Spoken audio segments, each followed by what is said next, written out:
Vikramangalam granite முறைகேடு வழக்கில் ஆஜராக கால அவகாசம் கேட்கும் முன்னாள் IAS அதிகாரி சகாயம் அது சார்ந்த முக்கிய செய்தியை பார்க்கிறோம். இது தொடர்பான கூடுதல் விவரங்களை நம்முடைய செய்தியாளர் ஹரிகிருஷ்ணனிடம் கேட்கலாம். ஹரிகிருஷ்ணன், IAS அதிகாரி சகாயம் கூடுதல் அவகாசம் கேட்பதற்கான காரணமாக என்ன கூறியிருக்கிறார்? காயத்ரி, மதுரை மாவட்டத்தில் உள்ள மேலூர், கீழவளவு, ஒத்தக்கடை, விக்கிரமங்கலம் உள்ளிட்ட பகுதிகளில் அனுமதியின்றி அளவுக்கு கிரைனைட் கற்களை அதிகமாக உரிய அனுமதியின்றி அரசு வெட்டியதாக கடந்த 2011ஆம் ஆண்டில் புகார் எழுந்தது. இது தொடர்பாக அப்போதைய மாவட்ட ஆட்சியராக இருந்த சகாயம் அந்த கிரைனைட் முறைகேடு வழக்கு தொடர்பாக அரசுக்கு பல ஆயிரம் கோடி இழப்பு ஏற்பட்டதாக அறிக்கை ஒன்றை அளித்திருந்தார்.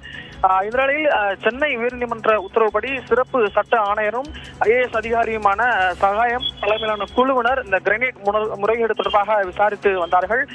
இந்த குழு அறிக்கை அடிப்படையில் வழக்குகளின் விசாரணை மதுரையில் உள்ள கனிமவள சிறப்பு நீதிமன்றத்தில் நடந்து வருகிறது.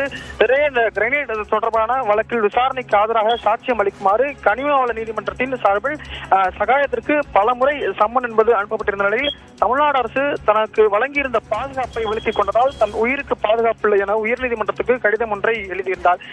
இந்த விக்கிரமங்கல கனிமவள வழக்கு என்பது இன்று மதுரை மாவட்ட கனிமவள நீதிமன்றத்துக்கு விசாரணைக்கு வந்த நிலையில் தான் அனுப்பிய கடிதத்திற்கு இன்னும் பதில் கடிதம் வராததால் நீதிமன்றத்தில் ஆஜராக கால அவகாசம் வேண்டும் என்று மதுரை மாவட்ட கனிமவள நீதிமன்றத்திற்கு சிறப்பு சகாயம் IAS ஒரு கடிதம் ஒன்றை எழுதியிருக்கிறார். தொடர்ந்து இந்த வழக்கை விசாரித்த நீதிபதி ரோஹிணி வருகிற ஜூலை 21ஆம் தேதி இந்த ஒத்திவைத்து இந்த உத்தரவிட்டிருக்கிறார். காயத்ரி, விரிவான விவரங்களுக்கு நன்றி ஹரிகிருஷ்ணன்.